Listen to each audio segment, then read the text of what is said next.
On débrief. On débrief. L'actualité politique décortiquée par les spécialistes. L'IDPS, pour avoir passé 38 ans sous le bois, ils ont fait l'école buissonnaire.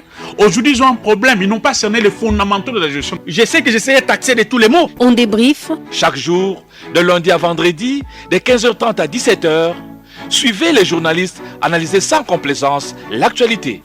Écoutez, moi je suis de ceux qui pensent que l'Assemblée nationale doit finalement décider. Les élections, c'est question de confiance. Et comment peut-on politiser la CENI, qui est une institution éminemment politique? Voilà un peu une absurdité politique, mais que l'on veut faire gober à la naïveté de certains Congolais. Nous devons travailler, redevenir ces grands Congos. Et en contrepartie, comment est-ce qu'on discute avec nos partenaires? On débrief, un rendez-vous des professionnels de l'information. On débrief avec Christian Moses Massunga.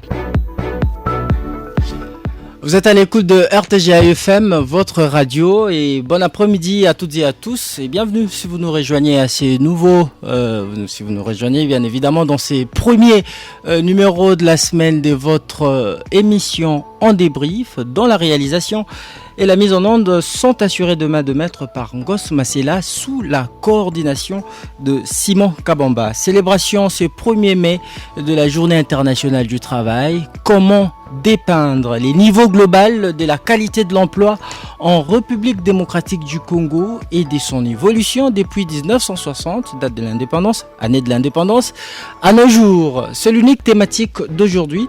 Je reçois pour vous Jean-Joseph Ngandou, qui est un analyste sociopolitique et expert en matière du travail. Bon après-midi et bienvenue à En débrief. Bon après-midi Christian et merci. Merci d'être là, merci d'avoir répondu à notre invitation. Notre invité dans ces castings, il s'agit de Maître Robert Yanda, qui est un expert dans les domaines de l'emploi. Bon après-midi et bienvenue à En débrief, Maître Robert. Merci bien, Monsieur Christian, et merci vraiment. Merci. Alors, vous qui voulez bien participer à cette émission, merci de nous écrire sur WhatsApp ou par SMS au 097 30 50 850. 097 30 50 850, c'est notre numéro des standards. Jusqu'à 17h, on débriefe l'actualité. RTGA. Alors, sans transition, nous entrons directement dans le vif du sujet. Jean-Joseph Ngandou, le 1er mai, ne pas seulement le jour de fête, mais aussi les jours où les travailleurs font entendre leur voix. C'est ça, non? Oui, exactement, Christian. Vous savez, la Journée internationale du travail, c'est une grande journée. Une grande journée parce que le travail occupe une place centrale dans la vie humaine. La notion de travail est éminemment polysémique. C'est ainsi que les auteurs comme Marie-Pierre Gilbert et Anne Montgeret ont recouru à la langue anglaise pour faire un distinguo entre le travail work et le travail labor. D'ailleurs, quand j'ai suivi la chanson d'Ngos Masila qui parlait « Il n'y a pas de ce métier », ça m'a fait directement penser à ce distinguo-là, de travail work et de travail labor. Ça veut donc dire le travail work, c'est un travail qui est lié aux activités humaines. Le travail work correspond à de différentes manières inventées par l'homme pour agir sur son environnement naturel et en extraire le moyen matériel de son existence. Ça, c'est le travail work. Et tout le monde doit travailler. Et d'ailleurs, c'est même le premier travail que Dieu a donné à l'homme. Vous savez, au paradis, au jardin d'Éden, quand Dieu a créé l'homme, il lui a dit « il faut dominer la terre ». Donc, c'est dominé par le travail. Et je continue avec le travail labor, qui est une activité systématique, standardisée, donc par une tradition, et vouée à la satisfaction de besoins, à la fabrication de moyens de production et à la création d'objets de luxe et de renommée. Et donc, la journée d'aujourd'hui, qui est appelée Journée internationale du travail, est essentiellement basée ou liée au travail work. Mais laissez-moi dire un mot sur cette journée internationale du travail qu'on appelle abusivement la fête du travail. Non, ce n'est pas la fête du travail, c'est la fête des travailleurs. Et comment est-on arrivé là? En 1884, les syndicats américains ont écrit aux employeurs pour imposer une journée de 8 heures de travail. Alors, ils ont donné un délai à tous les employeurs pour dire que cette journée-là doit commencer à être respectée à partir du 1er mai 1886. Et le 1er mai 1886, les travailleurs d'usine qu'on appelle Mack Comic à Washington, à Chicago, aux États-Unis d'Amérique, se sont mobilisés devant leur entreprise, devant les usines, pour protester et réclamer une journée de travail de 8 heures. Et ils ont été violemment réprimés. Violemment réprimés. Il y a eu des morts dans les camps de ceux qui réprimaient, tout comme dans les camps de ceux qui étaient réprimés. Et à partir de ce moment-là, la journée du 1er mai devenait une journée où les travailleurs devraient toujours manifester pour revendiquer leurs droits. Alors il est arrivé qu'en France, avec le maréchal Pétain, qui a transformé cette journée-là, qui a dit que ça devenait la journée de la fête nationale du travail.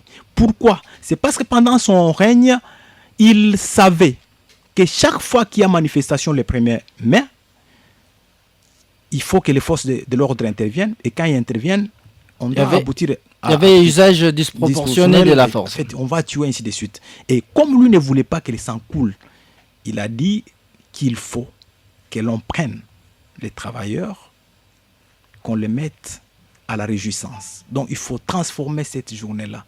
Au lieu que ce soit une journée de lutte, il doit devenir une journée de réjouissance. C'est ça, c'est comme ça qu'on est parti de la France, où cette journée-là devenait une journée du travail, en fait, de la fête du travail, où les gens devraient se réjouir, ainsi de suite, et les manifestations étaient évitées. À telle enseigne qu'on est parvenu à conclure même que c'était une journée de la distraction. Et alors, cette journée-là, à partir de demandes de syndicats des partis ouvriers d'Europe, d'Amérique et même d'Australie, et même avec l'union de syndicats, on a voulu que cette journée-là puisse être normée. C'est comme ça qu'on l'a fait entrer dans les législations internationale que nationale du travail à devenir ce qu'elle est aujourd'hui, journée internationale du travail. Merci. Donc, voilà, d'une manière fortement ramassée, ce qu'il faut retenir sur la journée internationale du travail. Merci beaucoup Jean-Joseph Ngandou pour ces rappels historiques, mais également pour vos mots introductifs. Alors Maître Robert Yanda, quel est votre aperçu de cette journée de travail, et particulièrement ici en République démocratique du Congo? Merci bien, Monsieur Christian, pour la question. Quant à moi, je pense que la journée du 1er mai doit être une journée d'évaluation et une journée de réflexion. Une journée d'évaluation et de réflexion dans ce sens que, d'abord, dans une certaine mesure, nous ne devons pas verser dans une célébration outre mesure. Pourquoi? Parce que si ailleurs, si en France, si aux États-Unis, on peut parler du travail et des heures supplémentaires, à mon humble avis, je pense qu'ici en République démocratique du Congo, on ne peut même pas parler du travail. Pourquoi? Parce que lorsque vous regardez les statistiques, que ce soit de l'OIT, que ce soit de plusieurs agences, le taux de chômage qu'il y a dans notre pays, c'est un taux qui fait froid au dos. J'allais d'ailleurs vous poser cette question, mais comme vous l'avez évoqué, continuons directement. Est-ce que ces statistiques sont à jour? Tout à fait. Ces statistiques sont à jour. D'ailleurs, il y a même une tendance qui dit que ces statistiques sont sous-évaluées. Pourquoi? Parce qu'en République démocratique du Congo, il y a ce qu'on appelle le chômage maquillé. Quelqu'un qui, en fait, il ne travaille pas. Je vous donne un cas concret. Quelqu'un qui n'est pas payé, on l'appelle, si c'est NU, si c'est qui, il va au travail, il n'est pas du tout rémunéré. Il va dans la perspective d'être mécanisé. Voyez-vous, une telle personne, vous allez dire que cette personne travaille, mais en réalité, cette personne ne travaille pas. Cette personne ne travaille pas du tout. C'est pourquoi je me dis que nous ne devons pas verser dans des célébrations outre mesure, dans des réjouissances, comme des fois je le voyais, dans des défilés, ainsi de suite. Mais nous devons plutôt verser dans la réflexion, dans l'évaluation et la réflexion. Qu'est-ce que nous devons faire pour assurer du travail à chaque Congolais? D'abord, on doit savoir que le travail est sacré. Le travail est sacré. Que ce soit du point de vue spirituel dans la Bible, mais aussi que ce soit du point de vue légal dans la Constitution. Il est dit que chaque Congolais a droit au travail et il doit travailler. Voyez-vous, donc c'est sacré de part et d'autre. Mais maintenant, la grande question qu'on doit se poser est celle de savoir qu'est-ce que nous faisons? Qu'est-ce que les Congolais font? Qu'est-ce que l'État congolais fait pour que chaque Congolais puisse travailler? Voyez-vous, vous savez, dernièrement, j'ai suivi des analyses. Je prends un pays comme l'Inde. Vous savez, nous devons planifier l'avenir. Quand vous prenez un pays comme l'Inde, on vous dit que à la fin de chaque année, les universités, les instituts supérieurs déversent sur le marché plus de 2 millions de jeunes diplômés. Vous vous réalisez? Plus de 2 millions de jeunes diplômés à qui l'État indien doit donner du travail. Il faut dire que l'Inde devient déjà là le pays le plus peuplé du monde. Voilà, Ouais. Vous l'avez si bien dit. Maintenant, si nous devons rentrer en République démocratique du Congo, lorsque vous prenez les statistiques, vous analysez les statistiques, toutes les universités qui pullulent sur l'étendue nationale, c'est chaque année qu'on nous déverse des diplômés. Quelle est la politique du travail que nous avons en République démocratique du Congo? Une politique économique du travail. D'après moi, vous savez, chaque conseil de ministres, dans chaque conseil de ministres, on doit nous dire combien d'emplois ont été créés. Parce qu'aujourd'hui, nous constatons que le conseil des ministres est devenu une répétition. On nous donne la situation de l'Est, on nous donne que l'opinion, dans la générale, l'opinion dit ceci, et les gens s'intéressent au procès Mwangachouchou, ainsi de suite, tout ça. Donc ce sont des subterfuges, selon vous? Bon, des subterfuges, c'est trop dire, mais moi je veux du concret. Le conseil de ministres doit aussi nous dire chaque semaine, parce que c'est ça, au fait, la responsabilité de l'État congolais. Créer de l'emploi, n'est-ce pas? Ouais. Donc, l'État congolais doit nous dire, si pas même chaque semaine, parce qu'on risque de me traiter de rigoureux, même chaque mois, on doit nous dire combien d'emplois ont été créés pour les jeunes, combien ont été... C'est là le concret.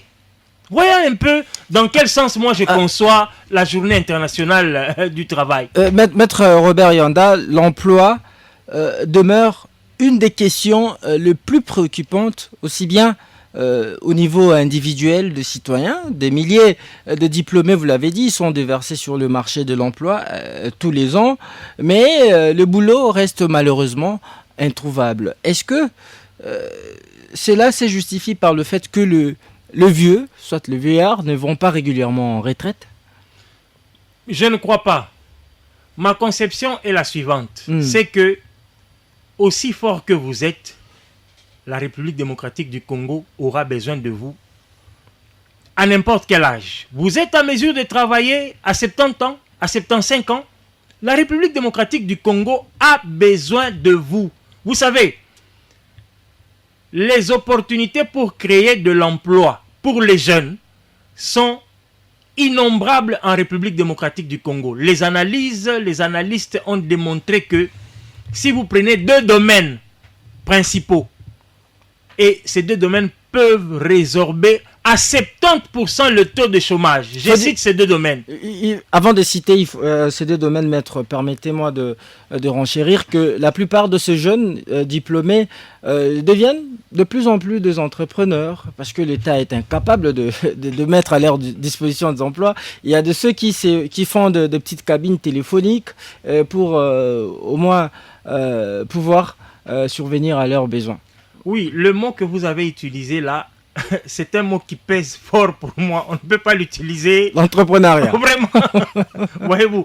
Donc, l'entrepreneuriat, oui. C'est pas la petite cabine. Lorsque quelqu'un a terminé à l'Unikin, il n'a pas d'emploi. Il se met au coin, il a des unités de $5 et les dollars qui dégringole, lui, peut-être, il s'est débrouillé. Non, l'entrepreneur... Au moins, il a de quoi mettre sous la dent. Oui, disons, il s'est débrouillé. Une débrouillardise. Voilà. Alors, j'étais en train de dire qu'il y a deux domaines particuliers qui peuvent résorber le chômage en République démocratique du Congo pour ne pas prendre les vieux comme prétexte en disant que les vieux ne sont pas... Ils sont inamovibles. Non, non.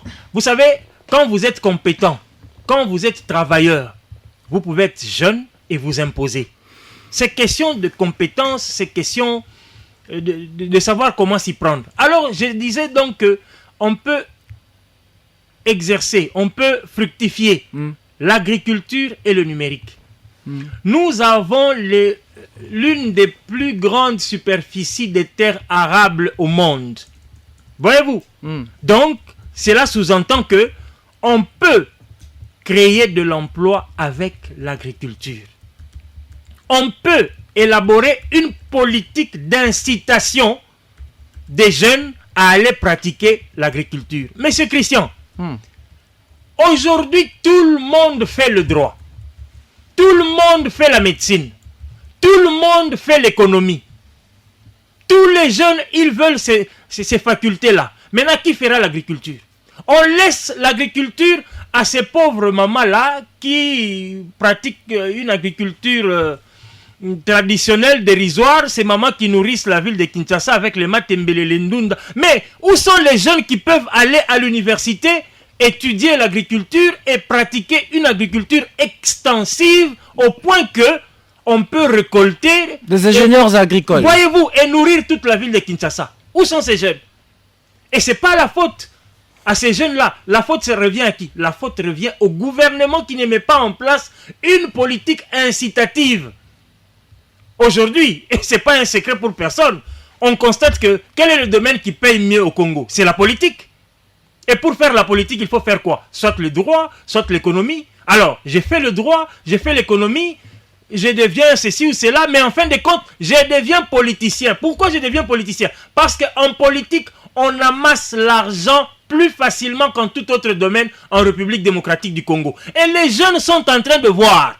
Voilà pourquoi les jeunes, ils abandonnent l'agriculture, ils abandonnent les métiers nobles, ils deviennent des politiciens. Parce qu'un politicien, à une année, il peut avoir 0 francs, pas de l'argent dans son compte bancaire, mais après 2 ans, il devient millionnaire en République démocratique du Congo, sans aucune affaire. Et puisqu'on parle du travail, là aussi, faudra encore souligner, mais quelle est cette qualité de l'enseignement qui est assurée dans les universités. Alors, pour conclure avec vous, Maître Robert, avant de redonner la parole à Jean-Joseph Ngandou, vous avez dit, lorsqu'on est jeune, on est compétent, on peut se prendre en charge. Vous voulez là parler de l'autosuffisance, d'une autonomie?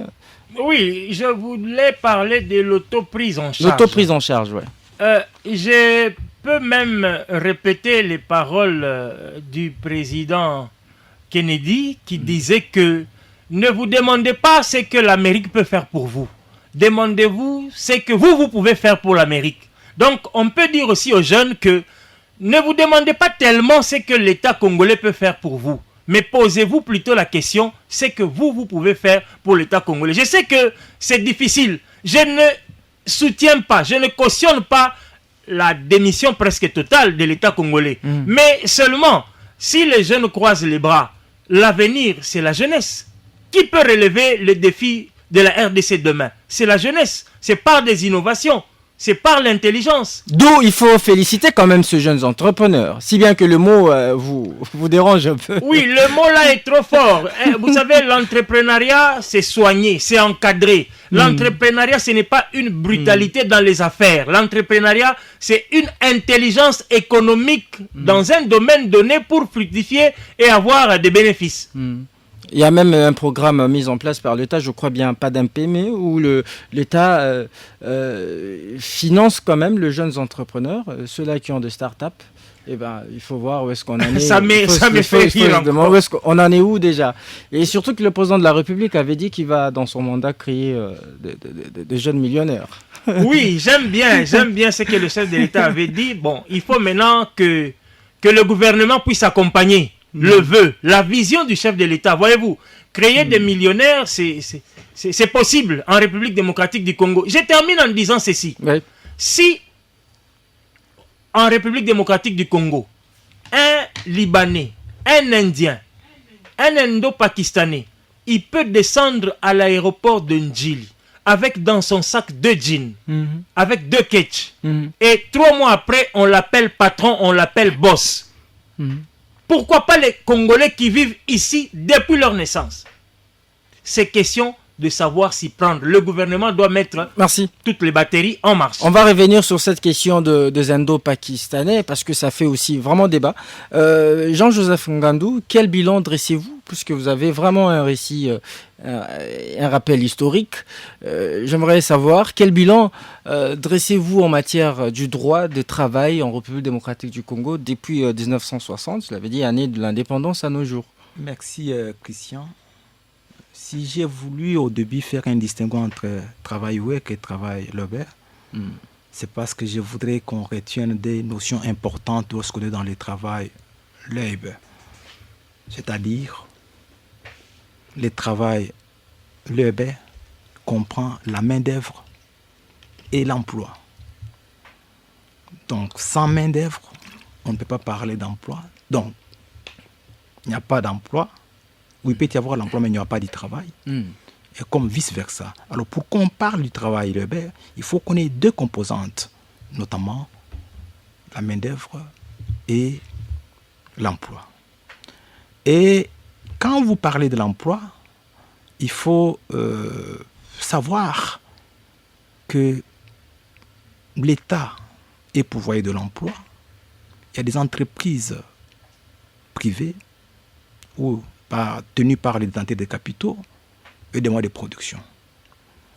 Et donc, par rapport à vous, c'est comme ça que j'avais voulu vous proposer que votre sujet soit au départ la qualité du travail en République démocratique du Congo. Parce qu'en parlant seulement de l'emploi, on laissait de côté la main-d'œuvre qui est une composante importante pour la réalisation du travail Lober. Alors, cela étant, laissez-moi vous dire qu'il faut regarder les pays d'emploi qui ont existé depuis l'indépendance. On se trouve dans une situation où on ne sait pas bien le gérer. Donc, il y a ce que moi j'appelle la crise d'éthique du travail. Et cette crise d'éthique du travail a fait que les entreprises qui étaient florissantes à l'époque coloniale, ou même quelques temps après l'époque coloniale, n'ont pas pu continuer à aller de l'avant. Parce que la crise d'éthique du travail a fait que ces entreprises ne puissent pas être capables de réaliser les missions pour lesquelles elles ont été créées. Et c'est pareil dans l'administration publique. Et c'est partout cette crise-là. Et les facteurs de cette crise d'éthique du travail, de la carence. C'est quoi? C'est l'ignorance, oui. C'est les progrès de l'incompétence, c'est la politisation du travail salarié. Aujourd'hui, quand vous allez dans des cabinets, les gens qui ont de l'emploi, ils ne l'ont pas parce qu'ils ont des compétences, parce qu'ils l'ont mérité. Ils l'ont parce qu'il est militant d'un parti politique, parce qu'ils sont dans parce qu'il est frère d'un ministre, parce qu'il est cousin, il est l'enfant, ainsi de suite. Ça ne va pas vous étonner quand vous voyez un ministre nommer par exemple son fils directeur général d'une entreprise. Directeur, vous voyez, on commence déjà le travail au sommet. C'est népotisme, Vous voyez ça, aussi en quelque sorte. Mais c'est ce qui a tué l'essence même du travail. Moi, je parle de l'essence du travail. Oui. Donc, Vous voyez, on commence le travail par les sommets. Alors qu'on doit... Il y a tout un cheminement qu'on doit suivre. Et donc, avec cette crise d'éthique du travail, même les peu d'emplois qui existaient, on n'a pas pu les conserver. C'est l'état dans lequel on se trouve aujourd'hui. Toutes les grandes entreprises qui ont fait la fierté du pays à un moment donné, aujourd'hui, elles n'existent plus. Je vais prendre un peu une entreprise que moi j'ai vue, où j'ai appris même, où j'ai appris l'ABC du monde du travail. Je prends l'Amiba. Aujourd'hui, l'Amiba n'existe plus. Vous voyez, tantôt c'est parce qu'il faut les politiciens, ils doivent gérer, tantôt c'est ainsi de suite. Cet amalgame a fait que l'essence même du travail n'existe plus. Eh bien, aujourd'hui, quand vous voyez ceux qui sont utilisés par l'État, qui vont dans des bureaux qu'on appelle fonctionnaires de l'État, ils vont pour parler, pour discuter, pour tailler une bavette. De matchs de football, de la musique, de la prière. Il y en a même qui ont la Bible devant et en train de lire sur son poste de travail. Ils ne travaillent pas. Conséquence, quand vous écrivez aujourd'hui une lettre dans cette administration ici, il faut attendre la réponse le jour où Jésus viendra. Alors que ça vous demande un petit rien. Et donc, c'est pour vous dire que si nous devons être conscients, si nous voulons que le travail soit les moteurs du développement de notre pays, eh bien, il faut faire comme j'avais appris le président de la République un jour dans son discours qui dit « l'homme qu'il faut à la place qu'il faut ». Et est-ce c'est par népotisme que les offres d'emploi ou des appels à candidature sont rares dans les entreprises publiques? Ah oui, c'est par népotisme, il faut le reconnaître. Clientélisme, il faut le reconnaître. Parce que on ne vous dira pas quand est-ce qu'on engage. Absolument. Vous ne le saurez pas. C'est comme quelqu'un me faisait rire. Il dit, lorsqu'on engage à la DGDA, on ne dit pas qu'on engage à la DGDA. Lorsqu'on engage à la DGI, on ne vous dit pas qu'on engage à la DGI. Lorsqu'on engage à la DGRAD, on ne vous dit pas. Lorsqu'on engage peut-être au ministère des Finances, BIDI, ainsi de suite, on ne vous dit pas. Mais lorsqu'on engage à la police, on passe, on crie, il y a recrutement. Lorsqu'on engage donc, dans l'armée, on vous dit ainsi de suite. À l'enseignement, on vous dit. Et pratiquement, là où on estime que les gens vont se faire de l'argent, peuvent avoir de l'argent, on ne dit pas. On ne dit pas. En fait, le travail, au lieu d'être une activité qui permet aux individus de se réaliser, le travail est devenu aujourd'hui une activité pour la survie, la subsistance seulement. Et ce qui fait que, comme je le disais tout à l'heure, quelqu'un va au bureau, qu'il ait travaillé ou pas, il sait qu'à la fin du mois, il aura son salaire. Donc le travail...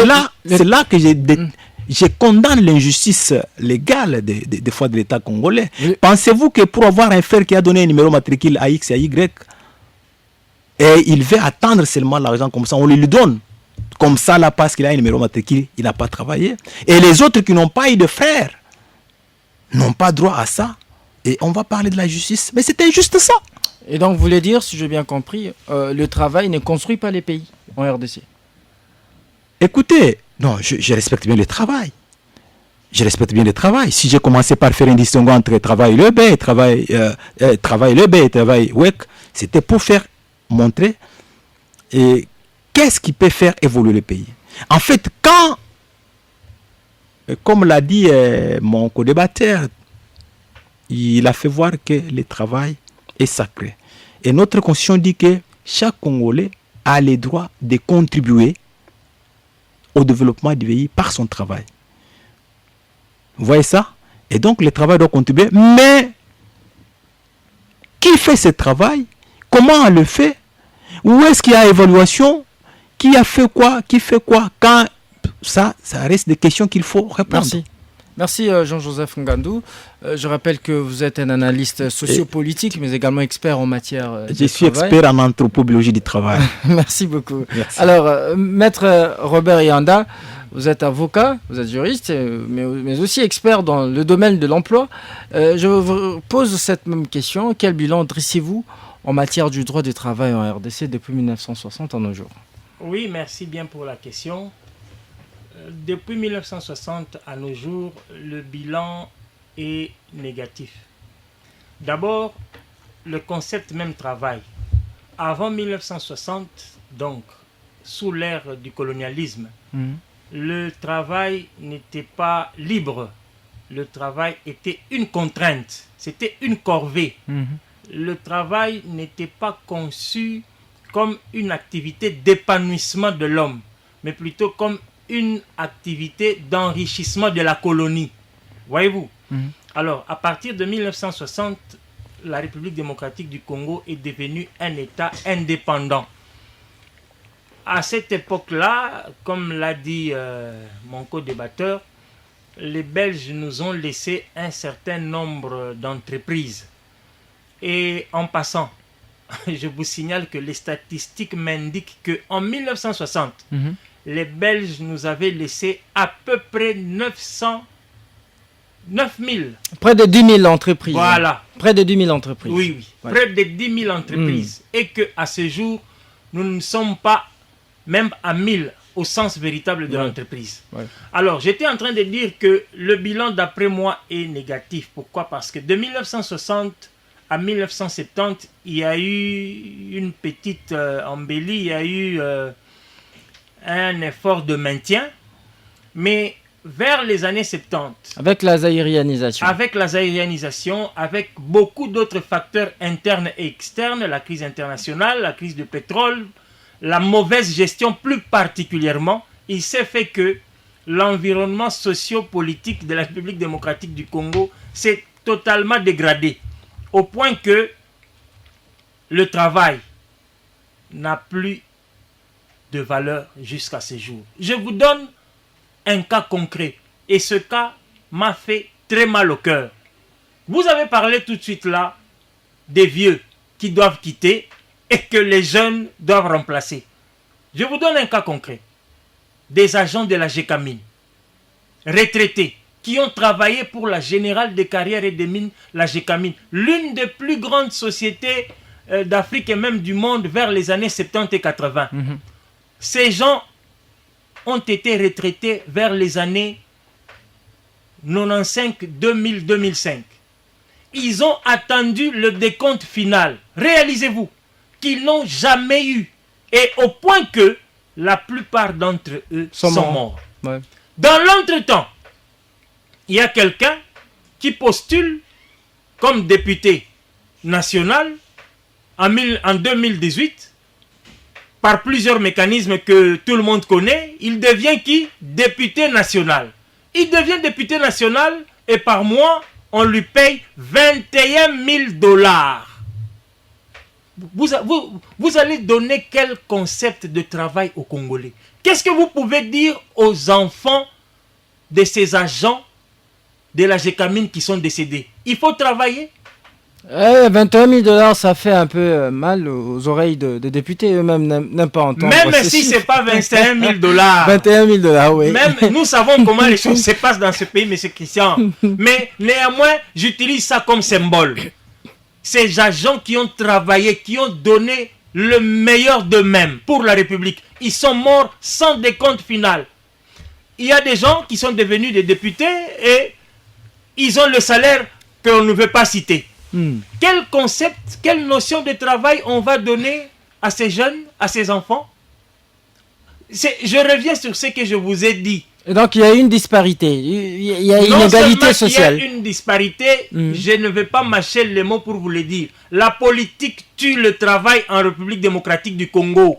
Mais vous savez, la politique a de l'ascendance sur tout, non, tout le domaine. Pas au sens péjoratif, pas au sens général que vous voulez utiliser. Quand je dis que la politique tue le travail, cela veut dire la manière dont la politique est faite en République démocratique du Congo. On est en train de dire indirectement aux jeunes, ne travaillez pas au champ, ne soyez pas menuisier, ne soyez pas avocat, ne soyez pas médecin, soyez plutôt politicien. Vous allez gagner beaucoup d'argent d'emblée et à moindre effort.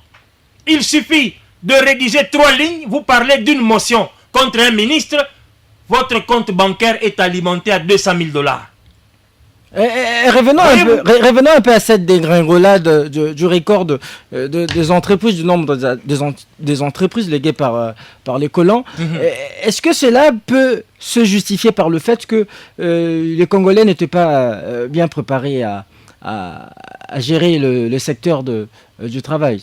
Non, mais je ne crois pas que cela soit une justification. Nous avons quand même eu des intellectuels.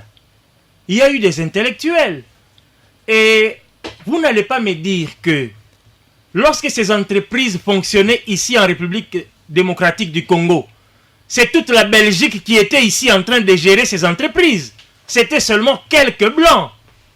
Et que, après avoir formé les universitaires, les Congolais, on devait plutôt prendre la relève. Je vous signale que en 1960, nous avions le même niveau que le Canada. En 1960, nous avions un niveau largement supérieur que celui de l'Afrique du Sud. Nous avions le même niveau que la Corée du Sud. Mais aujourd'hui, on ne peut même pas... Nous sommes à la queue. Non, même pas à la queue. Vous savez, j'ai toujours donné un exemple symbolique. Vous voyez les coureurs, les athlètes. Oui. Avant de compétir, il faut être dans ce qu'on appelle en termes techniques des athlètes, il faut avoir ses pieds dans le starting block. C'est-à-dire être sur terrain, être sur la piste et avoir les pieds dans le starting block. Mais nous, comme État, la République démocratique du Congo, nous ne sommes même pas dans le starting block, nous sommes dans les pourtours. Nous qui devions compétir. Même pas un West Sider. Pas du tout. Nous sommes dans les pourtours. Pourquoi? Parce que il y a ce qu'on appelle la promotion de la médiocrité qui tue le travail. En République démocratique du Congo, plus vous êtes médiocre, plus vous acceptez l'opération retour, plus vous êtes à mesure de garder silence devant le chef qui a 4, 5, 6, 7 matricules soudées, plus vous êtes à mesure donc de garder silence, vous avez droit à la promotion. Lorsque vous êtes compétent, vous menacez la hiérarchie. Malheureusement, c'est un peu ça l'environnement de la République démocratique du Congo. Donc, la chute de toutes ces entreprises-là, pour moi, ce n'est pas l'impréparation intellectuelle comme telle. Non, c'est plutôt la carence de l'éthique, la carence des valeurs nobles qui fait que aujourd'hui nous sommes tombés si bas. Pour finir, pour chuter, M. Christian, si votre thèse est vraie, si vous dites que nous sommes partis de 10 000 entreprises à l'indépendance, à quelques entreprises aujourd'hui qui tentent de subsister. Mais faisons alors l'inverse.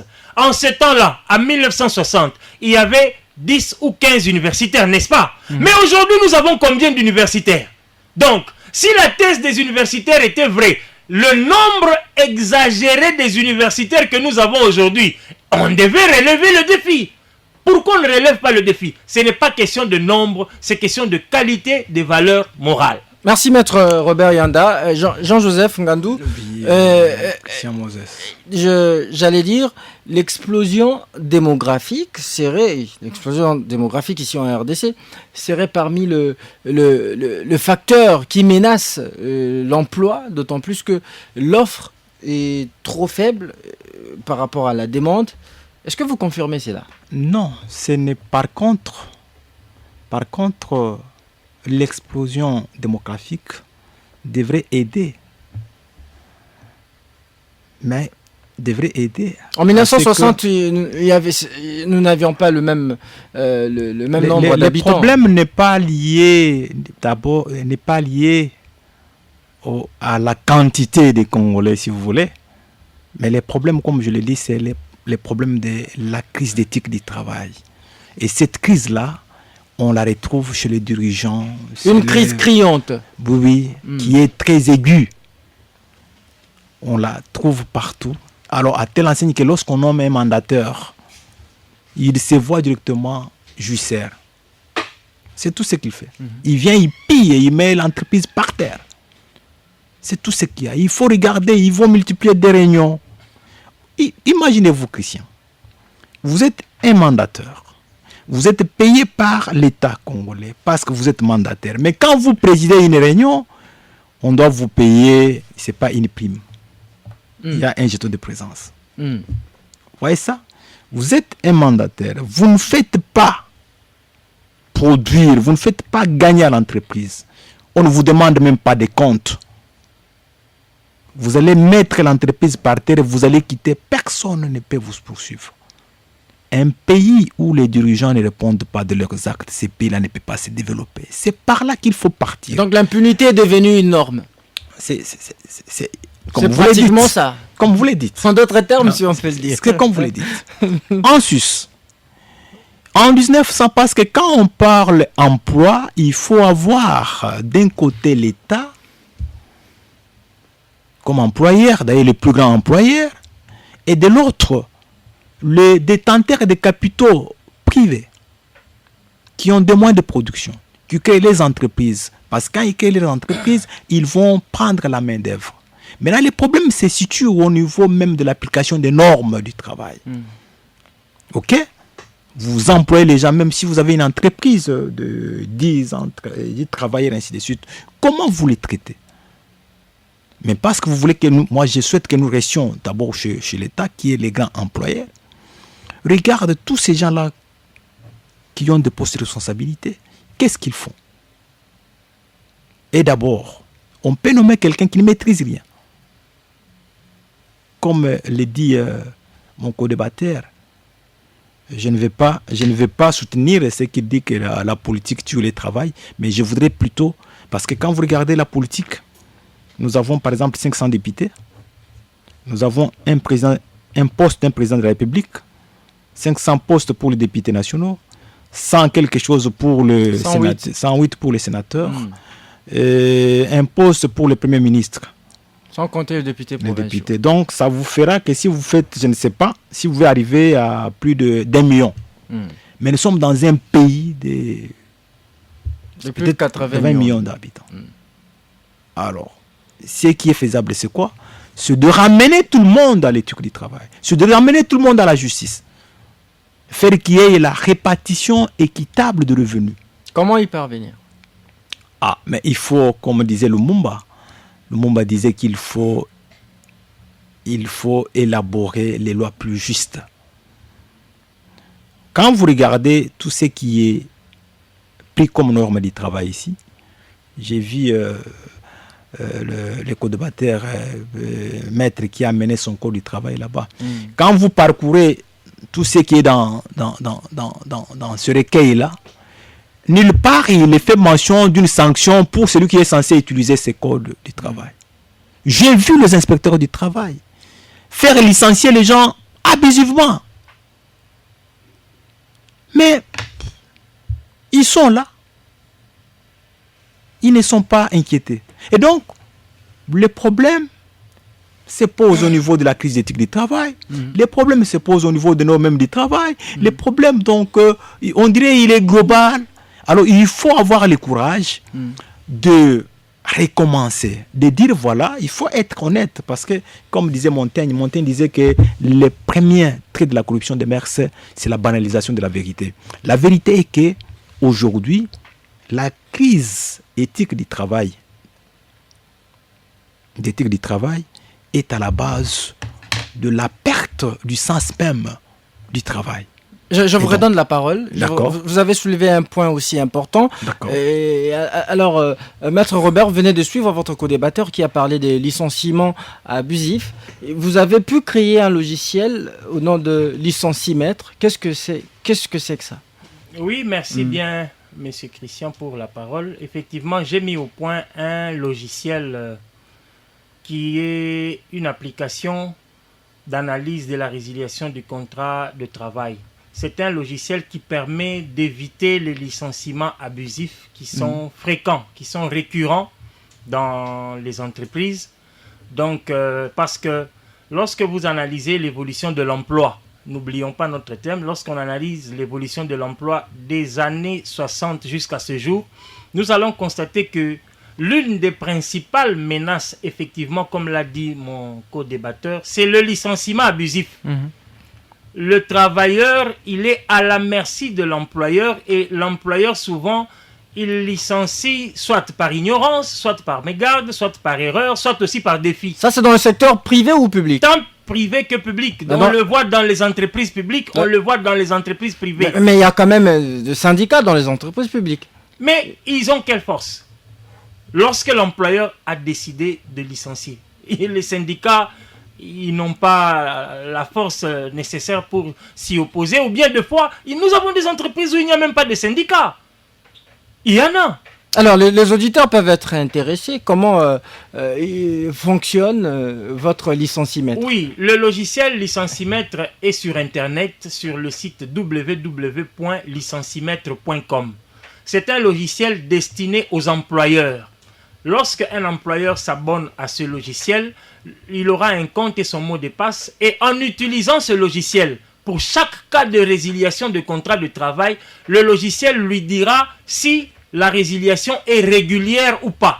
Et ça permet justement à l'employeur d'avoir la sécurité sociale au sein de son entreprise, donc pour ses employés, la sécurité juridique, au sens que il ne sera pas traduit régulièrement devant les instances judiciaires pour être condamné à payer de l'argent, ce qui constitue enfin une sécurité financière pour l'employeur. Donc, le licenciemètre, c'est vraiment un instrument de sécurité sociale. Pensez-vous que votre outil numérique sera favorable ou soit sera le bienvenu chez les employeurs?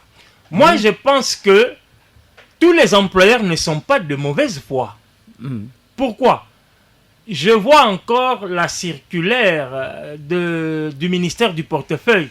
Cette circulaire dit quoi? C'est une recommandation, un constat fait aux entreprises publiques. Il leur est dit ceci dans cette circulaire, que il est constaté qu'il se fait de plus en plus des licenciements abusifs qui amènent à des condamnations devant les instances judiciaires. Et la circulaire souligne que lorsqu'on analyse tous ces cas, on constate que ces cas sont dus à l'ignorance et à la négligence. Vous voyez?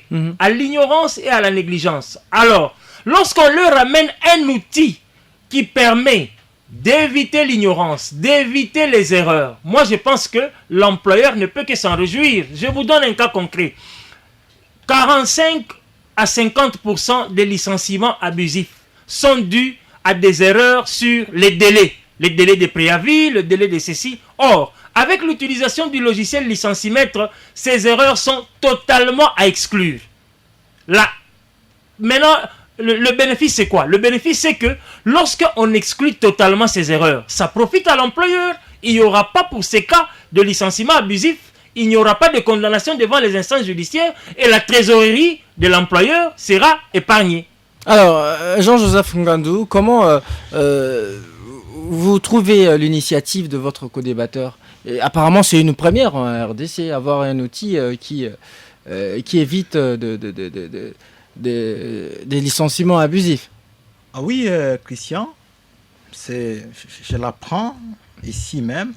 Mais laissez-moi vous dire que le problème que nous avons dans ces pays, c'est un problème, comme je l'ai toujours qualifié, un problème de la bibliophobie. C'est-à-dire que le problème n'est pas lié du tout. Les gens peuvent avoir, ces employés-là peuvent avoir même ces logiciels. Ils ne vont pas s'en servir. Ils vont savoir, ils savent bien que si j'ai fait ça, c'est un licenciement abusif. Oui.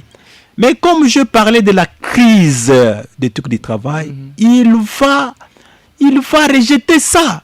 Et je parle comme j'ai affaire à un avocat, je crois. C'est son thé qui induisent souvent les employeurs en erreur. C'est son thé qui... Non! Ouais, parce que il donne des faux conseils aux employés. Il plaide très souvent en faveur de victimes de J'étais un jour j'ai assisté un jour à une audience. Un avocat dit, en tout cas, il faut que je parle pas. Si je ne parle pas, je ne vais pas justifier les honoraires. Voyez, il faut que je parle. Si je ne parle pas, je ne saurais pas justifier les honoraires. Non, mais c'est son droit légitime. Donc, il pensait seulement parler. Il n'avait rien à dire. Et effectivement, quand il n'avait rien, c'était croche ce qu'il disait. Mais comme il était tenu à justifier l'argent, il a fait ça. Donc, le problème ici, c'est quoi? Le problème, c'est que comme les gens n'ont aucun sens de responsabilité, il dit, vous savez comment les gens ils appellent ça? Il dit, ils ont moussala à l'État. Quand quelqu'un parle d'un moussala à l'État, c'est-à-dire, il ne s'approprie pas le travail, et même les conséquences, il va dire, on va taxer, c'est l'entreprise qu'on taxe, c'est l'État qu'on taxe, ce n'est pas moi. Vous voyez ça? C'est l'État qu'on va payer, et lui n'est rien. Mais si on prenait des mesures telles que vous licenciez quelqu'un abusivement, on commence par vous sanctionner, eh bien les gens devraient éviter. Pareil pour les entreprises privées. Dès que vous licenciez quelqu'un abusivement, on vous sanctionne. Mais ici, quand vous allez, qu'est-ce que ça fait? Vous avez abusivement licencié quelqu'un parce qu'on sait que les travailleurs, depuis que le monde existe, un travailleur salarié est toujours donc minable. Il n'a pas assez de moyens. Il ne peut pas tenir. La justice, c'est un luxe. Laissez-moi vous dire, Christian, l'avocat le sait que c'est un luxe. Même quand il vous dit que c'est Prodo, il vous dira toujours qu'il faut payer les transports. Il va demander les transports à quelqu'un qui n'a rien. Vous voyez ça? Alors, et on licencie abusivement.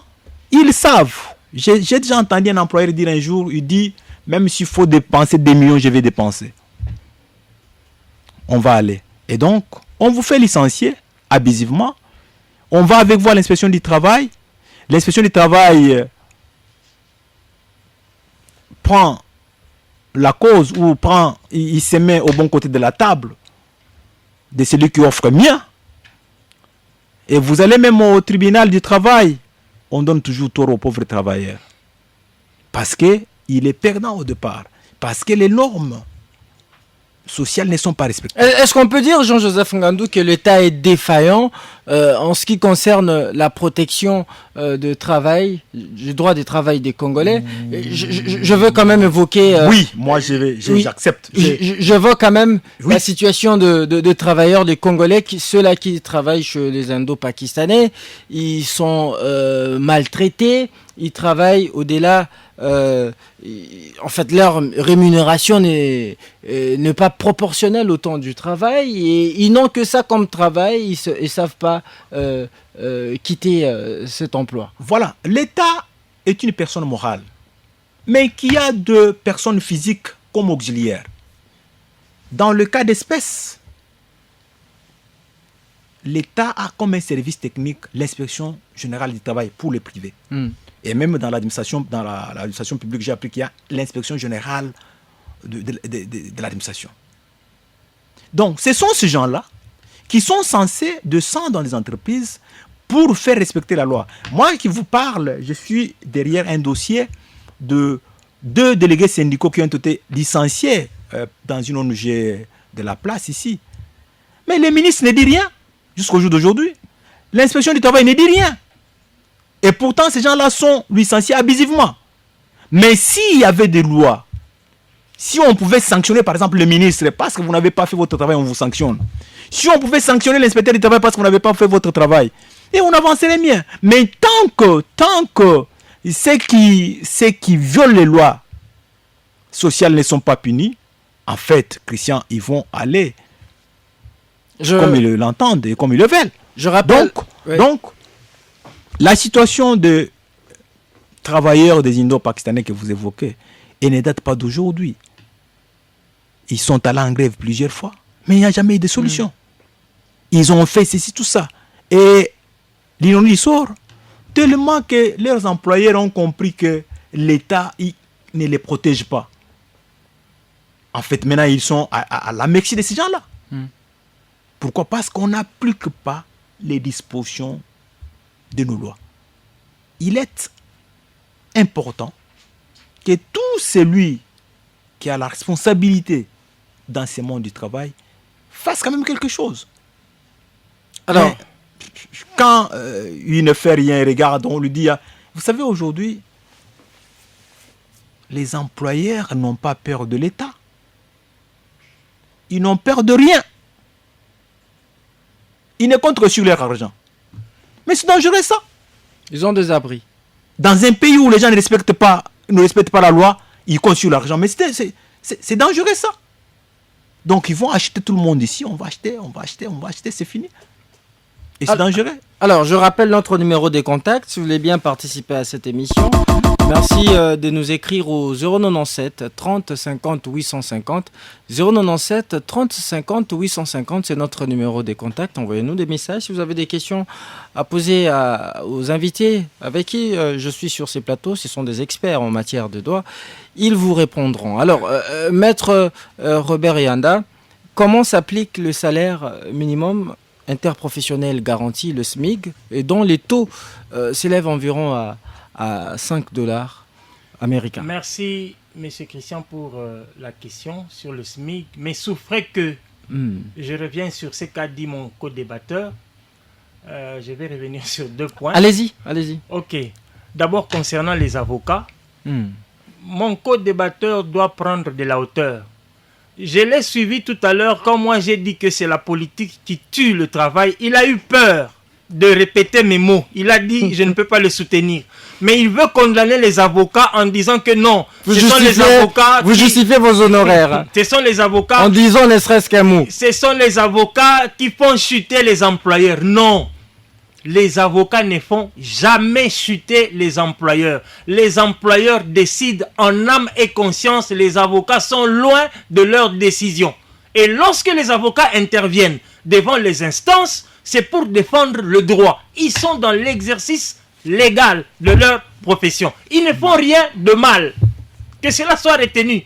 Et que s'il y a des gens à condamner dans la non-application du droit, ce sont les politiciens. Les décideurs. Voilà, ce sont les décideurs. Ce ne sont pas les avocats qui n'y sont totalement pour rien. Ça, c'est des deux. Il est vrai que rien n'est parfait sous ce soleil et qu'on peut mettre à la disposition des employeurs le logiciel licenciemètre et que certains peuvent se passer des avis du logiciel. Mais j'ai suivi mon co-débatteur dire que lorsqu'il y a un cas de licenciement abusif, on doit punir. Mais justement, je vous donne un raisonnement cohérent. Lorsque vous, employeur, vous avez le logiciel licenciemètre dans l'entreprise et que vous voulez résilier le contrat, déjà le logiciel vous dit que ce cas ici sera constitutif d'un licenciement abusif et que vous vous entêtez, vous engagez alors votre responsabilité disciplinaire. C'est voilà la meilleure manière d'appliquer et d'utiliser le logiciel licenciemètre. C'est que les avis que le logiciel donne, si vous vous en passez, vous engagez maintenant votre responsabilité disciplinaire. Pour revenir maintenant à votre question sur le SMIC. Vous savez, nous vivons dans un pays où les gens vivent au taux du jour. Le SMIC avait été institué il y a à peu près, je crois, 10 ans. Et vous allez constater que la valeur économique du SMIC qui avait été institué en ce temps-là, à ce jour, ça ne représente plus rien. Et si j'ai bonne mémoire, à différentes reprises, il y a eu des négociations pour appliquer des paliers. Mais que rien n'est fait. En définitive, nous allons dire que, comme dans toutes les politiques sociales du gouvernement, même en matière d'application de SMIC, le gouvernement congolais est défaillant et faible. Pour revenir aussi à votre préoccupation de tout à l'heure sur la question des travailleurs chez les Indo-Pakistanais, mais c'est une réalité. Ils sont abandonnés à leur triste sort. Totalement, il faut ajouter même le mot totalement abandonné. Totalement abandonné. Ils peuvent aller en grève, ils peuvent faire des réclamations. Vous sentez que le gouvernement passe totalement à côté. Moi, je connais des Congolais qui travaillent plus de 8 heures par jour. Quand il entre à 7 heures, il ne peut sortir qu'à 20 heures. Vous vous réalisez? Et on lui dit clairement que ce que l'ingite l'ongwa kende. Quand il regarde, il a une petite charge, il a sa femme, il a les enfants. Il a un loyer à payer. Il ne voit pas un gouvernement qui peut le défendre. Il se livre en esclavage. Parce que là maintenant, c'est un véritable esclavage. Donc, pour me résumer, même dans le domaine de SMIC, le gouvernement congolais est totalement défaillant. Jean-Joseph, je vais vous donner la parole juste après, parce que là, nous allons marquer une petite pause. Et gardez votre mal en patience. Bon, si bien que l'ingénieur Ngos Masela en fait, signale je voudrais dire à mon co-débatteur que j'ai de la hauteur parce que j'interviens ici d'abord comme scientifique.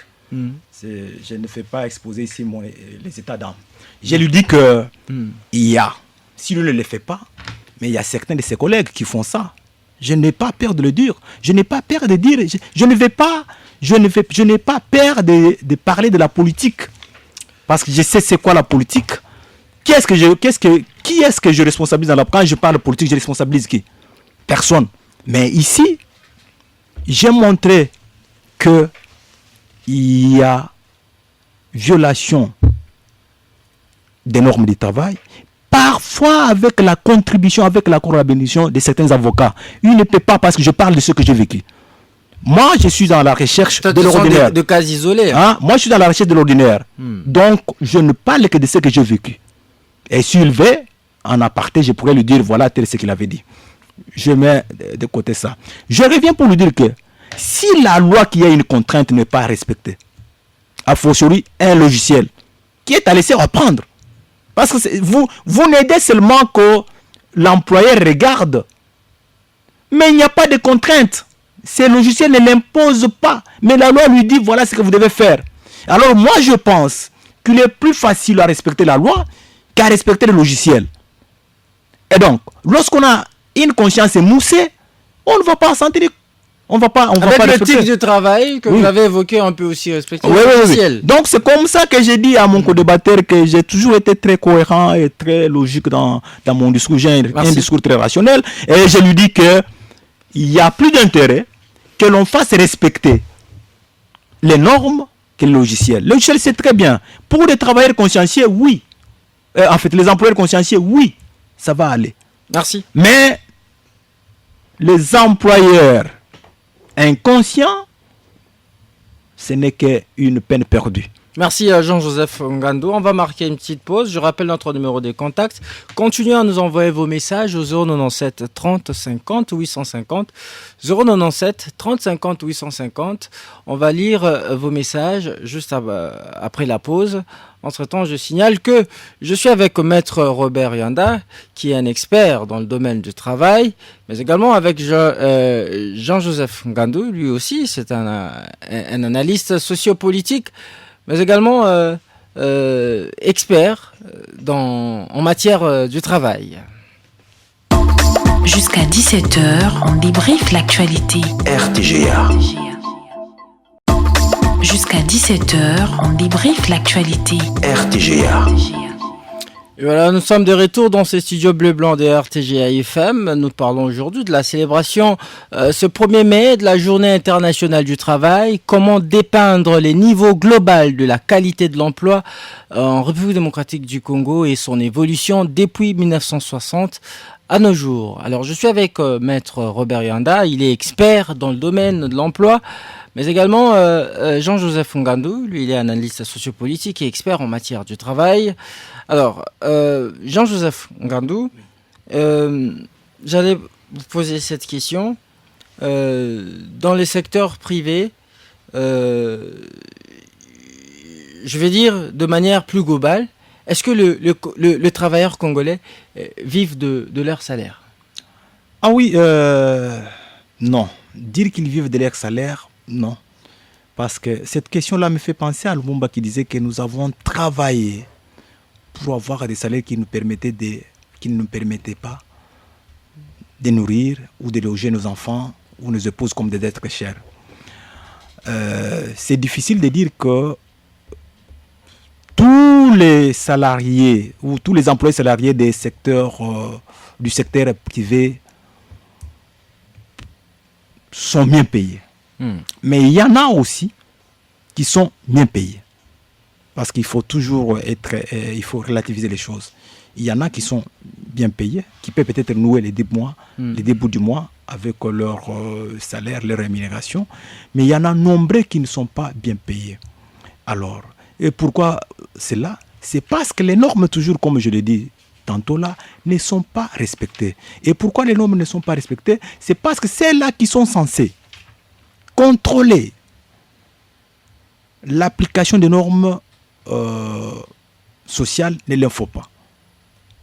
Alors, conséquence, les travailleurs sont à la merci des employeurs. Mais maintenant, un fait qui m'écoeure est que ils sont mal payés, ils n'ont pas de moyens, ils se trouvent abandonnés, mais ils ont développé certains mécanismes de survie, mécanismes de survie. Par exemple, ils vont voler, ils vont tricher. Vous voyez ça? Ils vendent deux fois les outils du travail parce qu'ils doivent venir regarder. Je ne sais pas si vous avez déjà constaté, parce que moi, toutes mes recherches sont toujours dans l'ordinaire ici. Donc ce n'est pas aussi. Rapidement, je vais vous poser cette question. On va bientôt lire le message des auditeurs. Quand vous allez dans des supermarchés, vous achetez quelque chose, à la fin, quelqu'un pourra vous dire, peut-être les gens qui sont debout là, à la surveillance, est-ce que Nakom Elama été? Quand vous trouvez les gens qui sont en train de balayer sur la route ici, ils vont vous dire Nakom Elama été. Quand vous allez aujourd'hui, n'importe où quelqu'un est chargé de faire ce qu'il doit faire en fonction de son travail, mais il vous fait payer. Mais s'il estime qu'il ne vit pas de son travail. Alors, c'est comme ça que ils ont développé les mécanismes de survie. D'autres mécanismes de survie. Ils font la manche. Mais qui ne l'honore pas. Il devient mendiant. Lui qui est au travail, un travail qui devrait lui permettre de se réaliser, ainsi, donc par sa dignité. Il est malheureusement clochardisé et sinon abandonné à son triste sort. Votre co-débatteur, vous l'avez suivi, il a dit le bilan est totalement négatif. Alors, y a-t-il ne serait-ce que de petites avancées en matière de protection du droit du travail en RDC? On a vu le gouvernement, ces gouvernements-ci, a quand même réajusté le travail de fonctionnaires. Oui. Il faut reconnaître que, parce que quand vous parlez du droit du travail, moi, ça me mène un peu, je suis dans les normes, à un moment, tendance à m'amener vers le travail du secteur privé. Donc, mais il faut avouer que il y a les efforts qui sont déployés par les gouvernements actuels, si bien que ça ne permet pas, ce qui est fait là ne permet pas aux salariés employés par l'État de vivre dignement. Mais il faut situer, parce que l'État a des employés qui sont régis par les codes du travail. Ils doivent être bien payés par rapport à ceux-là qui sont sous statut. Et il y a aussi les employés politiques qui sont dans des cabinets, donc ils ont un peu de salaire différent des autres. Mais la catégorie ici qui peut être vraiment malheureuse, c'est la catégorie des gens qui sont admis sous statut. Donc les fonctionnaires, les agents de carrière des services publics de l'État, et ils peuvent être un peu en difficulté. Et ils peuvent trouver les salaires qui ne leur permettent pas de nouer les débuts du mois. Maître Robert Yanda, rapidement, parce que là on va lire le message. Dans le secteur public, qui sont soumis au contrat du travail, est-ce que les fonctionnaires les sont aussi, comme je viens de le dire? Non, les fonctionnaires de l'État, lui, il est sous statut.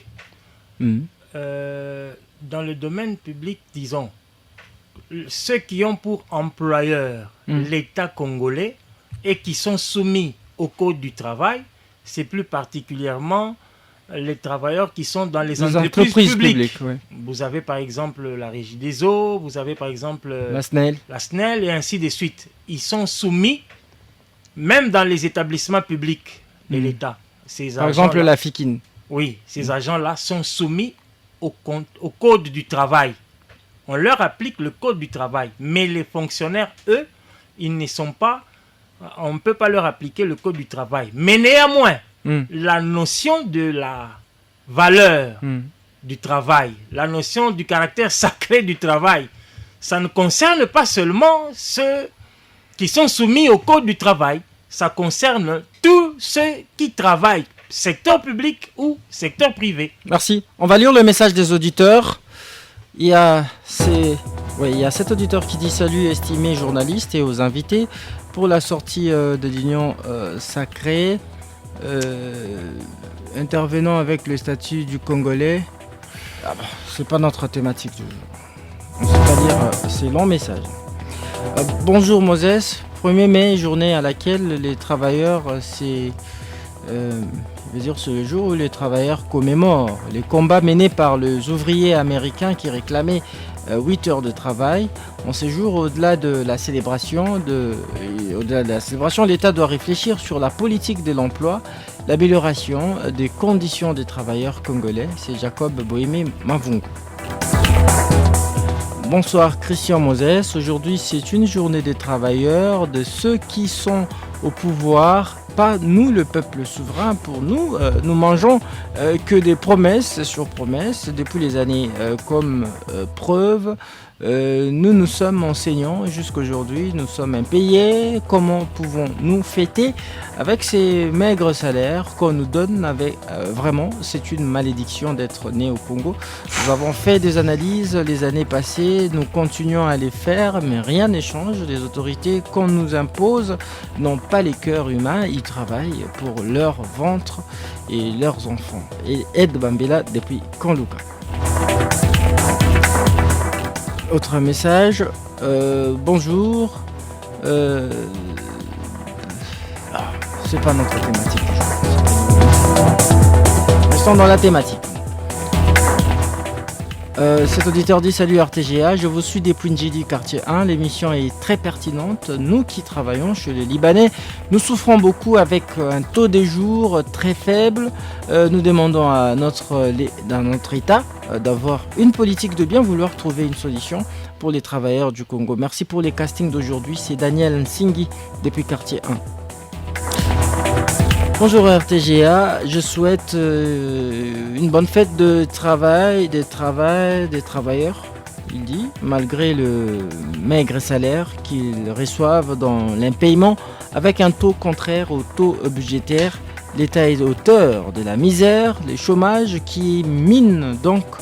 Il y a violation de l'article 36 de la Constitution. C'est David depuis Ngalema.